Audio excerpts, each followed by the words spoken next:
tous les jours et que je diminue vachement ce que je mange, je devrais être prête pour l'été. Si j'étais plus mince, je serais beaucoup plus heureuse. Il va vite perdre du poids, ça devrait être facile de maintenir après. Il doit y avoir un remède miracle pour maigrir vite. J'aimerais perdre 20 kilos en un mois. Ouais, si je perds vite, après, tranquille, je reprends ma vie et j'arriverai à garder le même corps. Ouais, 20 kilos en un mois, c'est possible. Si je perds vite. Après, je fais quelques petits efforts et c'est bon. Tout ça, ce sont autant d'inepties qui nous empêchent de perdre du poids sur le long terme. Pour perdre du poids sur le long terme, il y a deux choses qui sont très importantes. Il faut faire attention au style d'objectif que tu te fixes. Donc oui, est-ce que je trouve ces femmes de magazine qui sont sculptées comme de la pierre magnifiques? Oui, elles sont superbes. Est-ce que ça va être l'objectif que je vais me fixer? Non. Tout simplement parce que les sacrifices qui sont à fournir pour arriver à ce résultat sont trop grands.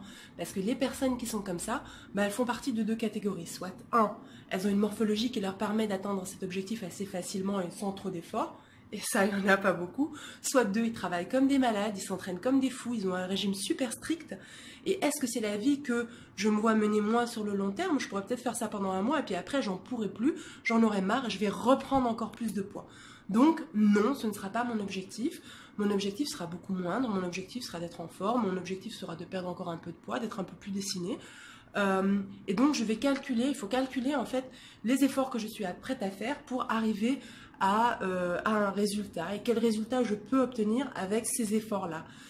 Qu'est-ce que je suis prêt à sacrifier sur ma vie pour quel résultat en fait. C'est vraiment ça. Il faut faire des choses en fait avec lesquelles la personne que tu seras dans un mois, dans 6 mois, dans un an, dans 6 ans, dans 10 ans, sera toujours contente en fait. Que cette personne sera prête à continuer à faire tous ces efforts-là. Pourquoi? Parce que sinon, tu reviendras au même résultat et ce sera un cercle vicieux, un cercle vicieux. Donc ça, c'est la première chose. La deuxième chose, c'est ne te fixe pas un objectif qui soit trop grand. Par exemple, je veux perdre 20 kilos.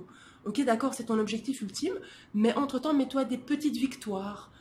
Donc la première fois, peut-être, oui, dans un mois, je veux perdre 1 centimètre de tour de taille ou 5 kilos, ou voilà, ça dépend en fait de ce que tu veux faire.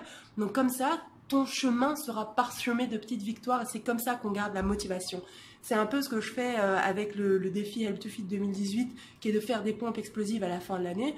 Et chaque mois, il y a un mini défi et quand j'y arrive, je suis contente. Donc ça me garde focalisée et je vais arriver au grand objectif à la fin de l'année. Donc voilà, donc je récapitule. 1. Fixe-toi un objectif qui soit réalisable si tu veux perdre du poids sur le long terme. Et 2.